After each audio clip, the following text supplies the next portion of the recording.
Excellent après-midi à toutes et à tous et bienvenue à cette grande édition du journal à langue française. Vous êtes en compagnie de Patrick Nilidandi. Tout de suite, l'essentiel de l'actualité.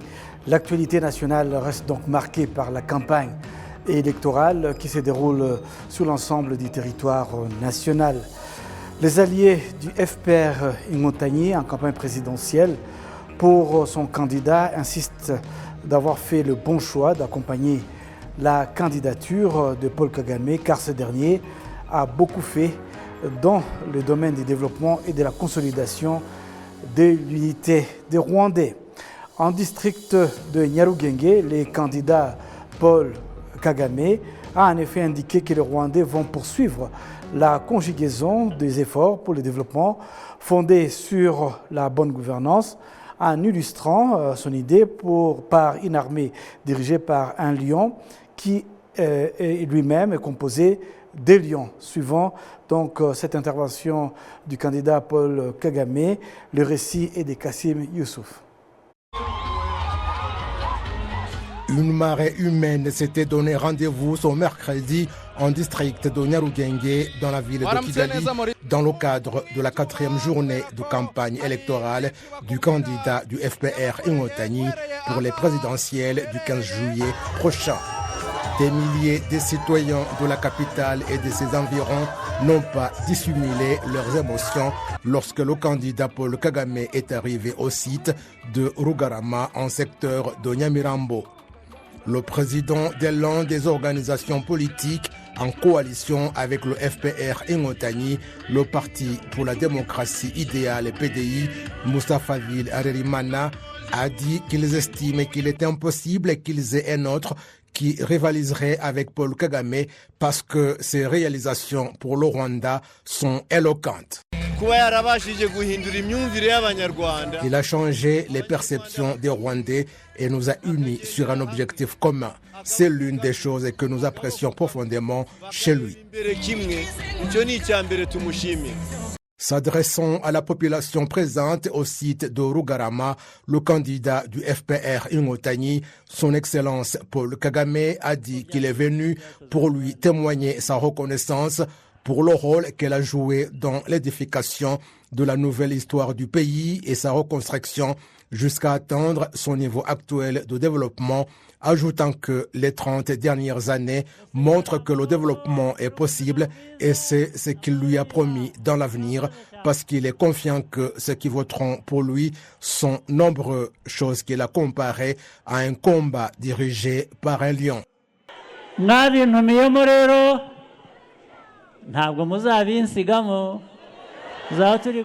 Vous m'avez amené là-dedans et vous ne me laisserez pas seul là-dedans. Nous serons ensemble et vous ne m'abandonnerez pas. Vous êtes des lions menés par un lion.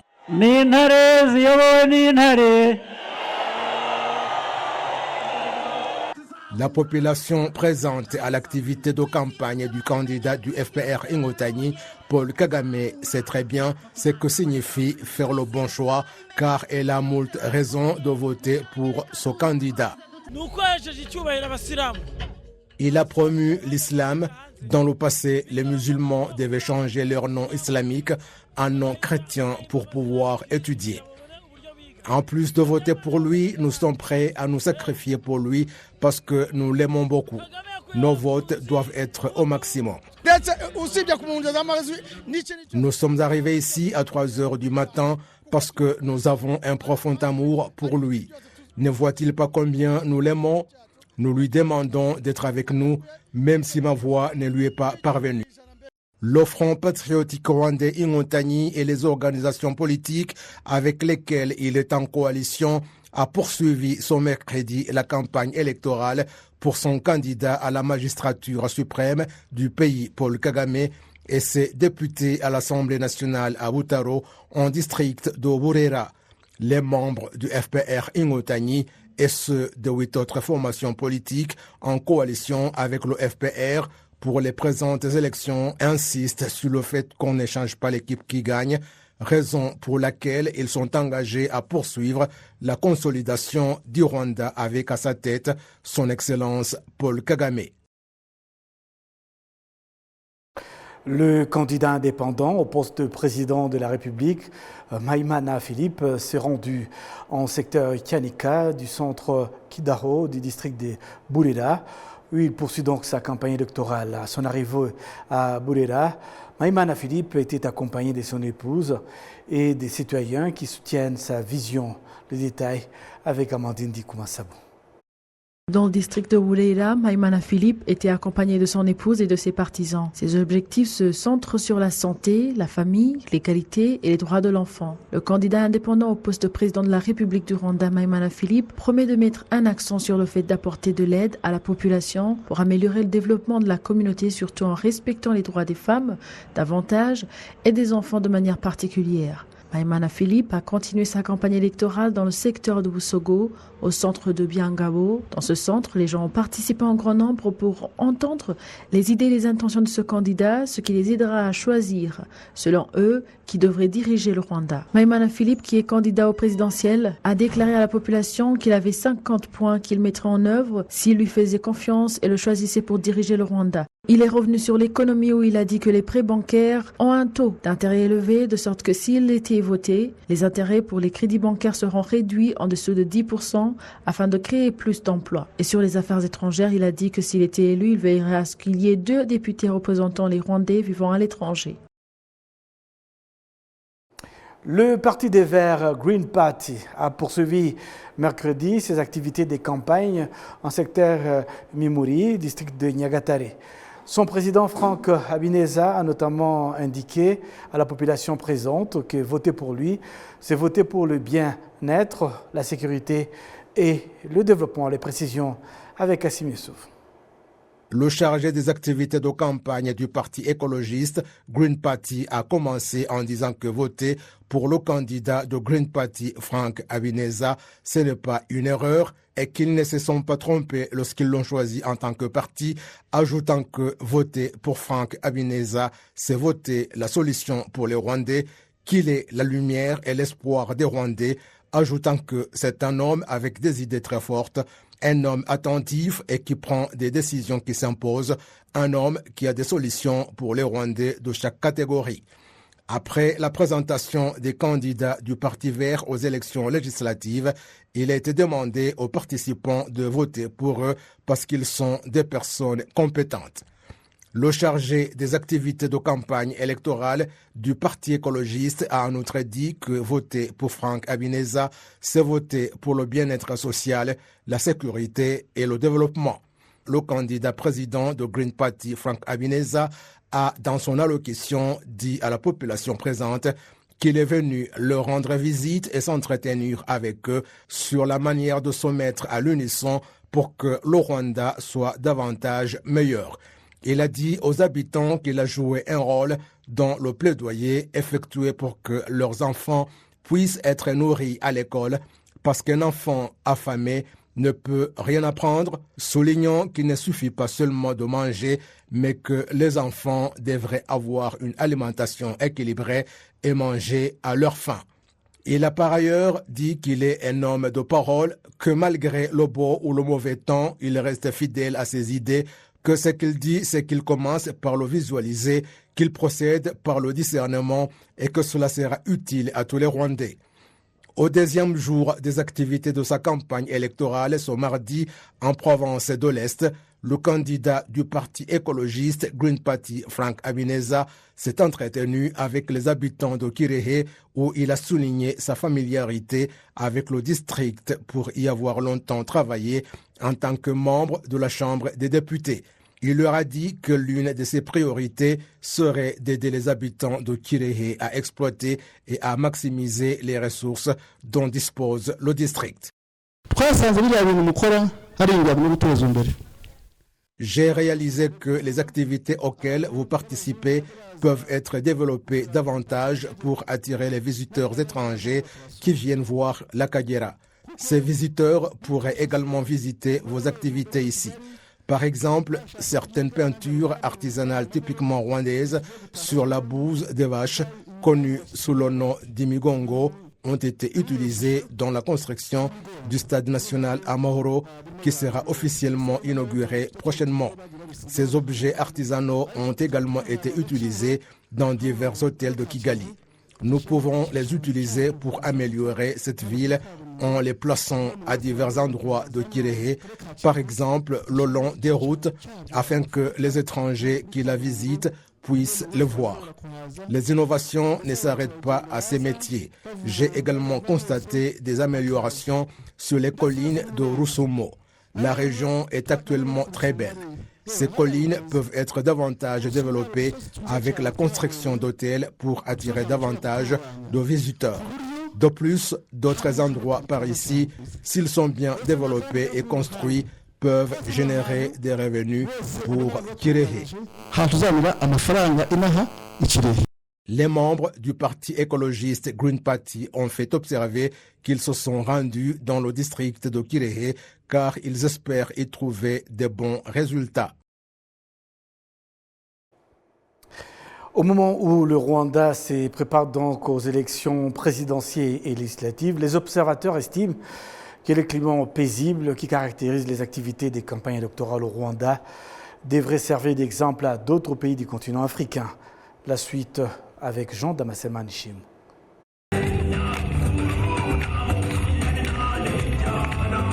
La période électorale au Rwanda dans ces 30 dernières années a pris la physionomie d'une grande fête familiale. C'est ce que symbolisent des décorations assez particulières, aussi bien au bureau de vote comme sur tous les axes routiers.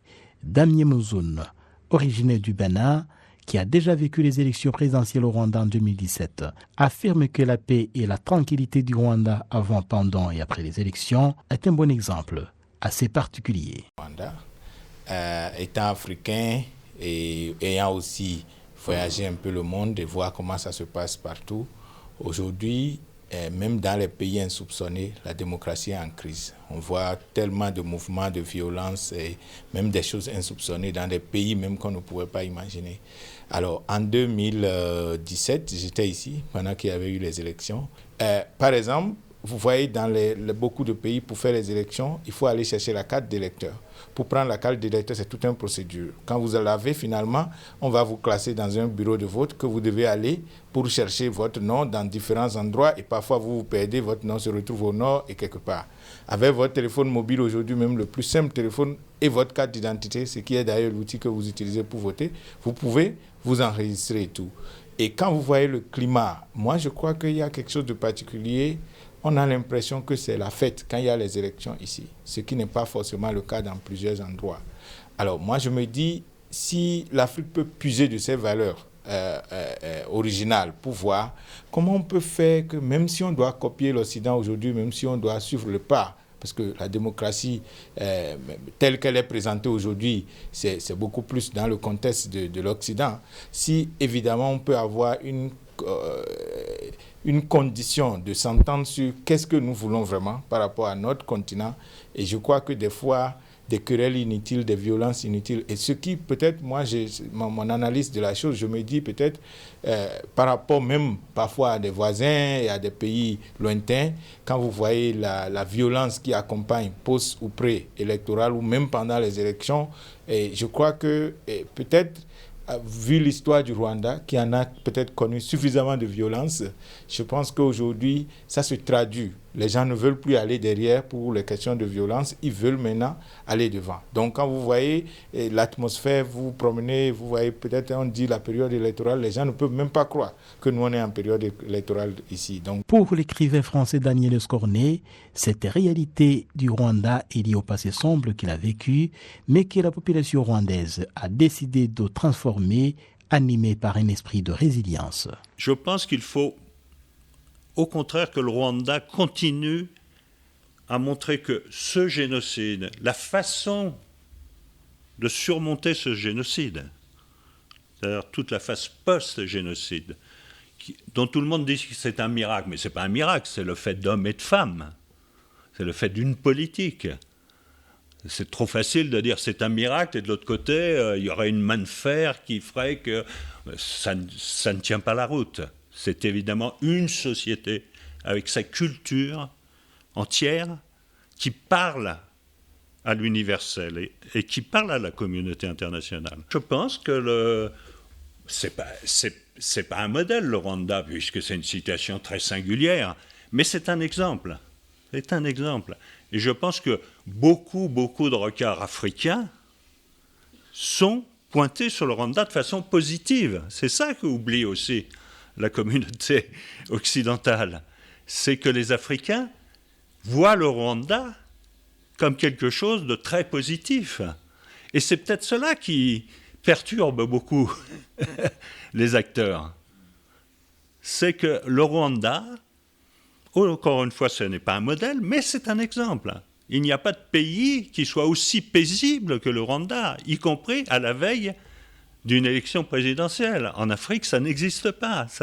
Donc, tout cela fait réfléchir la communauté africaine, et je pense qu'elle doit faire réfléchir la communauté internationale. Si l'Afrique a pendant longtemps présenté une image négative dans la période décisive comme celle des élections, il y revient aux Africains eux-mêmes de donner une image différente sur base de la réalité africaine. Quand on veut aller loin, il faut peut-être aussi pas être fermé dans ce monde du 21e siècle, mais au même moment, nous devons prendre nos précautions pour quand même qu'on ne se laisse pas dessus. Les élections présidentielles et législatives combinées prévues au Rwanda le 15 juillet prochain interviennent alors que le pays se félicite des multiples réalisations 30 ans après la libération du pays en juillet 1994. Parlons à présent culture, en prélude à leur spectacle prévu à Kigali de demain jeudi, Hewa Rwanda, une lecture musicale, texte écrit et lu par Dorcy Rugamba, accompagné par le musicien sénégalais Majnoun. J'ai eu le plaisir de recevoir il y a quelques heures les deux artistes dans ce studio.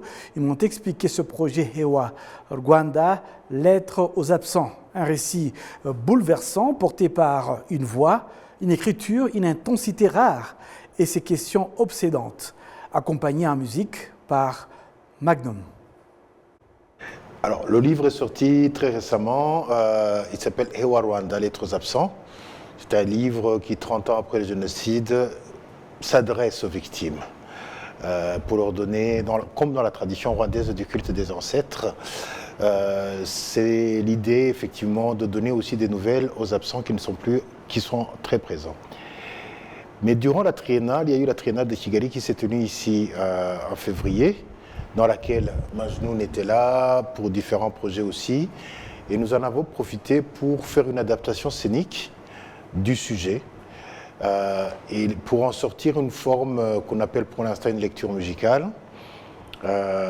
qui permet aux spectateurs de suivre le récit, mais avec un vecteur, un véhicule qui est celui de la musique, sur une musique composée par Majnoun, qui est sur scène aussi et qui accompagne à la guitare, mais participe aussi au récit.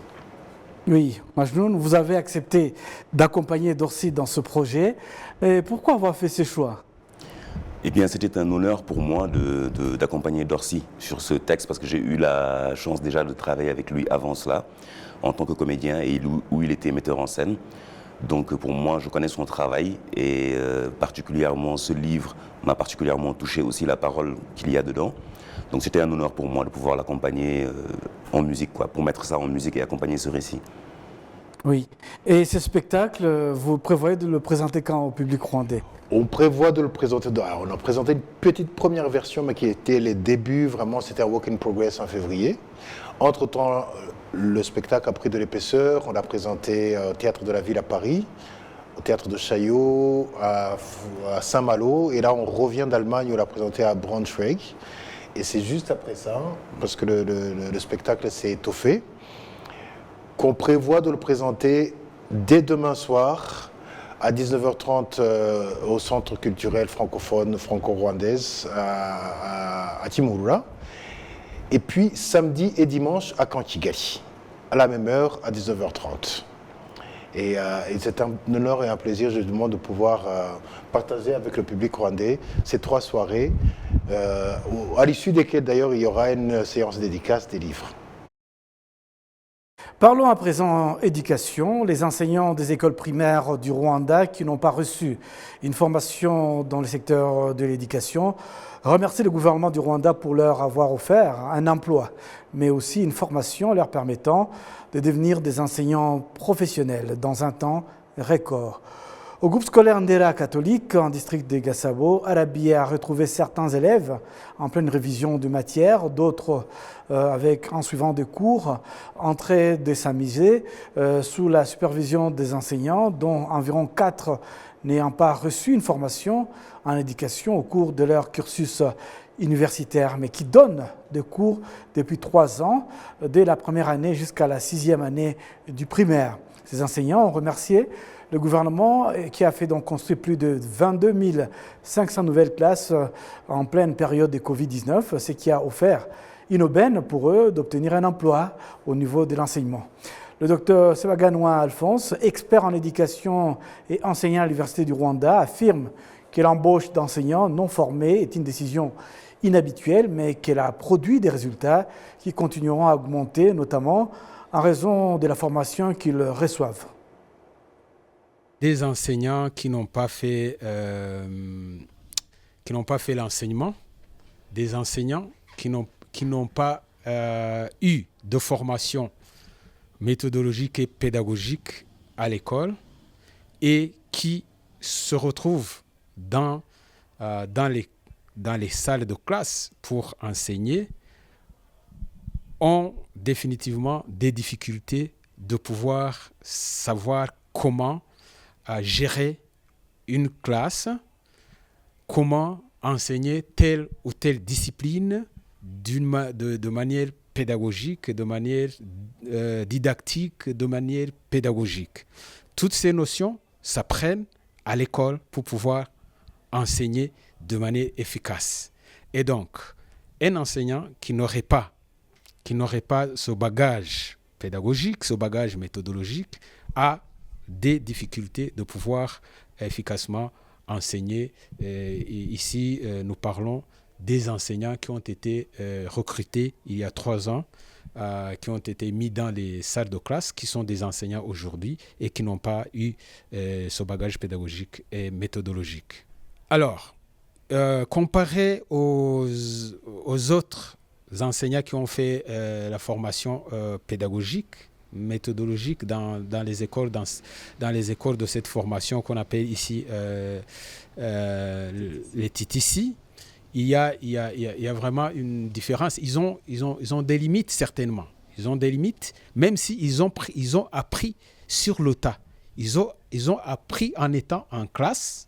Ils ont appris comment enseigner. Ils ont appris à partir de l'aide des collègues qualifiés qui ont fait cette formation à l'école même, mais c'est pas suffisant. Il leur manque ce savoir, parce que c'est un savoir, c'est une science, la pédagogie. Alors, je peux vous donner l'exemple de la psychologie.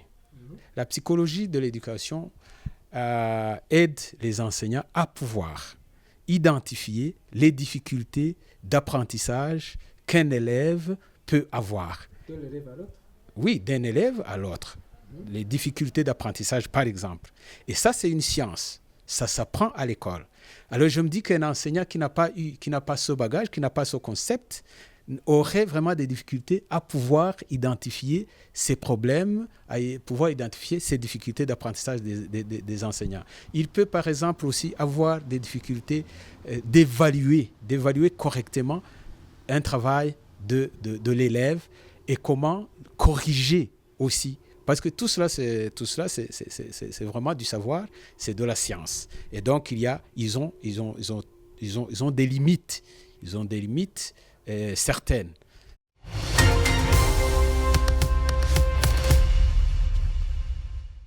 À présent, c'est l'heure du tour du web. Vous êtes déjà habitué à ce programme tout le mercredi avec Amandine Ndikumasabo. Bonjour Amandine. Bonjour Patrick.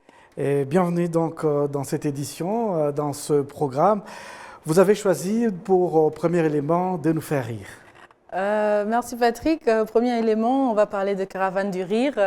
Au rendez-vous, la personne qui est vraiment invitée spéciale, c'est Samia Rosseman. C'est une humoriste canadienne et comédienne française d'origine tunisienne. Elle a fait une blague sur la priorité des femmes. Elle a dit en fait, est-ce que vous saviez que le fait de mettre la femme à l'avant, c'est juste pour qu'elle vérifie s'il n'y a pas de danger et s'il y a un danger, l'homme va retourner en arrière. Ça, c'était la blague de cette semaine. Elle a précisé sur ses réseaux sociaux qu'elle était impressionnée par la douceur quand elle est arrivée pour la première fois ici au Rwanda. La douceur, la paisibilité du pays, donc la propreté, la verdure. Et pour elle, c'est comme la Suisse d'Afrique. Oui. Et après, il y a TikTok. Oui. C'est un média que je ne maîtrise pas beaucoup. Mais qu'est-ce qu'il y a de nouveau dans TikTok? En fait, c'est pour cela que j'ai amené les sujets qui ont beaucoup d'interactions sur TikTok, les tendances qui ont les premières interactions. Il y a humour et défi, comme on parlait. Humour et défi, ça vient à la tête avec 153 millions d'interactions. Et puis après viennent la beauté et le sport. La beauté, c'est 119 millions d'interactions. Et pour le sport, c'est 109 millions d'interactions. Pour le jeu, c'est 76 millions d'interactions. La culture, c'est 60 millions d'interactions. Alors Patrick, ça dépendra de vous. Si vous voulez venir joindre TikTok, il faudra choisir un sujet vraiment qui a de l'interaction. Moi, je choisis pour vous la danse. Bon, je ne suis pas très grand danseur. Hein. Il y a quelques années peut-être, mais l'humour, ça ira bien pour le moment. Ok, super. Alors, on y va avec l'humour. Voilà. Okay. Donc, la suite, est-ce qu'il y a un élément que vous avez prévu pour l'humour? Oui. Pour LinkedIn et Twitter, donc parlons de LinkedIn, tout le monde en parle, mais comment utiliser donc efficacement? Il y a eu une polémique pour voir la visibilité et la présence d'un employé sur LinkedIn, comment une personne se présente, donc une bonne présentation de soi. Est-ce la preuve de la non-satisfaction d'un employé quelque part? Alors là, mon point de vue, c'est que non, la visibilité d'un employé devrait amplifier donc la visibilité de là où il travaille. Ce n'est pas une menace pour la personne qui l'a employé. Oui. Par contre, un sujet qui m'intéresse le plus, c'est Twitter. Oui. Actuellement, on dit X. Oui, c'est X. Voilà. Alors, qu'est-ce qu'il faut faire ou ne pas faire dans X? En une phrase sur X, l'information qu'on a, ça part vite et ça atteint un grand nombre. Et beaucoup de personnes qui veulent faire la visibilité, faire la publicité, le marketing viennent sur X. Ce que je pourrais dire, c'est qu'il faut toujours vérifier quand il y a un message parce que les gens jouent avec les hashtags, mais il ne faudrait jamais se rassurer. On a vu un message sur X et prendre ça au sérieux. C'est vrai, c'est pour s'informer, mais il y a encore, tu vas loin parce que c'est une information, tu vas vérifier les articles et tout, pour ne pas tout prendre à la lettre comme ça. Merci Amandine, merci pour ces précisions. Donc c'est avec vous que nous allons boucler cette grande édition du journal en langue française. Au nom de toute l'équipe qui nous a accompagnés tout au long de ce journal, nous vous souhaitons un excellent après-midi en notre compagnie.